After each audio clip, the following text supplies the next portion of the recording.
markan waxaad ku soo dhawaataan barnaamijka dhaqanka iyo hidaha axmed faarax cali daaja ayaa inala socodsiinaya.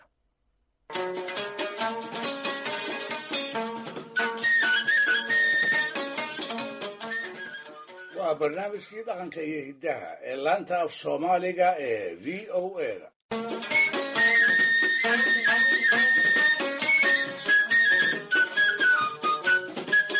dhegaystayaal gebi ahaanba heesaha carruurta iyo kuwa kale ee dhaqankaba degaankii lagu tiriyey wuxuu ahaa miyiga soomaalida.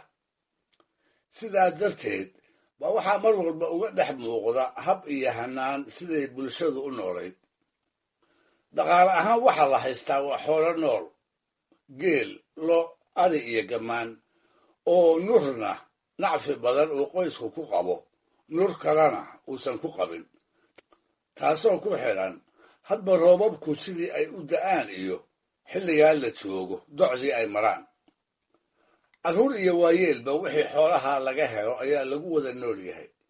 waxayse ugu daran tahay markii uu jiilaalku dheeraado ee daaqu uu dhulka gabaabsi ku noqdo. waa markii ay xooluhu jilcaan ee dadka dhaqaya ay waxba ka waayaan, gaajo iyo macluulina ay soo food saarto. waa marka xoolaha iyo ceesha loo arooriyaa ay kala fogaadaan, dabadeedna halka carruurtu joogto ay ugu yaraan 4 caanamaal aroor iyo fulliin kaga maqnaadaan. markaas buu dhallaanku gaajoodaa, oohin aan kala joogsi lahayn ayay dhagaha kaga jabiyaan qofka kolkaa haya ama xigaalka ka agdhow. markaas bay hooyo walibana dhab u murugootaa. waxay midhacsataa dhiisha maran ee canugeeda, kolba waxay gacan naxariis leh ku taabataa calooshiisa iyaduna maran. kolkaas bay isku daydaa inay sii maaweeliso ilaa inta ay xooluhu reerka u soo xidhoonayaan. weel aan waxba ku jirin mar ay afka u saarto, naaskeeda oo aan waxba dhiiqayn mar ay ku duudo iyo mar ay u heesto. waa mararka ay ugu luuqayso, mageelii baa arooray, arooroo oon ku raagay, ma jalisaa hooyadaaya, ma aabbaa kaa sodcaalay, sodcaaloo socod ku raagay, ma reerkiinaa saboolah, sabooloon subag ku siinin, ma naaskii baa gabloolay, gabloolood godol ka weyn.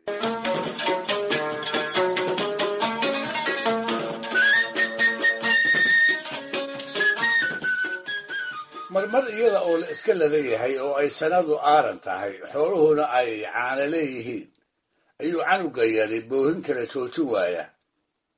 xanuun hayaa ma jiro oo waa kii hadda dhow cayaarayay. caloosha iyo dhiishiisuba waa u buuxaanoo waa kii kasoofeenka iyo waraasida lo'aad haddeer ka dhargay. oon isaga warkiisa daah, saaballidaa waran oo rahaa jiile, haamaha reerkuna waa milaalan yihiine. muxuu haddaba la ooyayaa? markaas bay hooyadu su'aashaas jawaab u weydaa. ugu dambaysta waxay ku soo koobtaa kibir uun inuu la ooyayo. markaas bay inta kor u soo qaado u heestaa, iyada oo hubta in aan wax ka maqani jirin ayay ugu luuqaysaa hees aad mooddo inay ku canaananayso, hees ay kula garnaqsanayso oo ay gardarradiisa ku tusayso. waxay tidhaahdaa: sidii midaan aabba korinin, ayeeyooyin isu dhiibin, abaartii subag la siinin, abeer dhalay loo lisaynin, sidiisii maxaad u ooyi?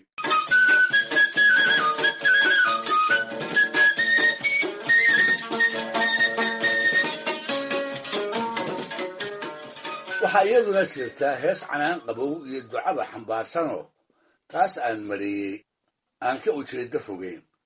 waa midda tidhaahda: maxaad weydood u waaran, maxaa waywayda kuu leh, muxuu weynahay ku yeelay, maxaad weynaada dooni, maxaad anna ii wareegin. heesaha carruurta ee haweenka soomaalidu ay tiriyaani waa kala jaado, waa kala ujeeddo. waxaana ku jira qaar weli la yaqaan sababtii loo curiyey iyo sheekadii ay ku soo baxeen. waxaa heesaha ka mida barnaamijkan maanta kuwa aan ku warin doono ee hooyo wahan iyo walaacba ay ka meel waayeeni ay canugeeda ugu heestay, iyada oo isla markaasa nafteeda ku maaweelinaysay. sida la malayn karana waxay hooyo weliba jeceshahay iyada iyo ilmaheedu inay weynaan isku soo gaaraan, inay marar isu dhow wada waayeelaan. hase ahaatee taasi mar walba ma dhacdo. waxay u badan tahay inuu waalidku geeriyoodo iyada oo carruurtoodu qaar ay weli aad u dhallan yar yihiin ama ay dhallaanba yihiin. taasina waxay suuragal sii tahay markay aabbaha ama hooyadu ay waayeelnimo ilmaha ku dhalaanoo qorrax soo baxaysa iyo mid sii dhacaysa ay u kala ekaadaan. haddaba hooyo Soomaaliyeed oo yaraha weynaatay ayaa waxaa la yidhi wiil umushay. da'dii ay joogtay iyo tiisa ayay isu eegtay. markaas baa waxaa u caddaatay inaysan weligeed arki doonin isaga oo inta weynaaday reera yeeshay, dhexaadna gaadhay. waayo aragnimada ayaa u sheegtay inaysan u soo joogi doonin isaga oo xarraga la tiicaya, cidaha uu ka dhashayna u talinaya. dabadeedna iyada oo arrintaa ka murugaysan waxay ahayd hooyadii canugeeda ugu heestay: adoo laba go' iyo shaar leh, adoo gaasheeyey timaha, gaboob oo gaari maayo.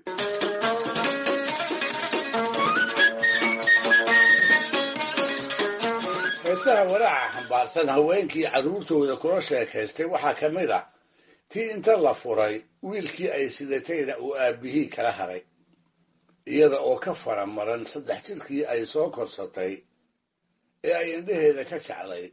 waa hooyadii waddada cagta saartay. dhulkii ay reer aabbaheed degi jireen waa hooyadii kabaha u ilatay ee iyadoo lugaha isla dhacaysa reerkeedii dhammaa barqa laga saaray, dabadeedna ka hadaaftay. waxay ahayd arrin aanay waxba ka qaban karayn. waxay ku dhex dhalatay, ku dhex barbaartay, kuna dhex guursatay bulshadii reer miyiga ahayd ee Soomaaliyeed, bulshadii dhaqan ahaan ragga iyo aabbanimada tixgelin jirtay, oo hadday hooyo tahay iyo haddii kaleba aan dhexdeeda dumarka wax badan looga ogolaan jirin.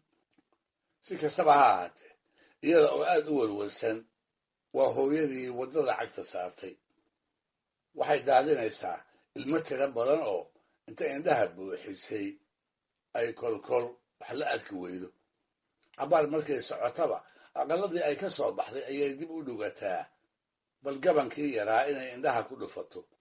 waxay labalaxaadsataba harsimadii markay ahayd ayay geed harkii hoos fadhiisatay si ay ugu nasato.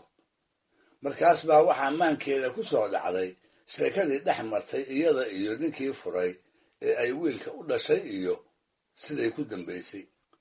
runtiisa ninkii iyo reerkiiba way ka samaysan tahay, wiilkii bay ka samri laadahay. waxse kama qaban karto oo intay ku noqoto sooma kaxaysan karto. si ay u wada joogi karaanna uma muuqato. markaas bay u heestay sidii isaga oo la jooga oo uu dhabta ugu jiifo.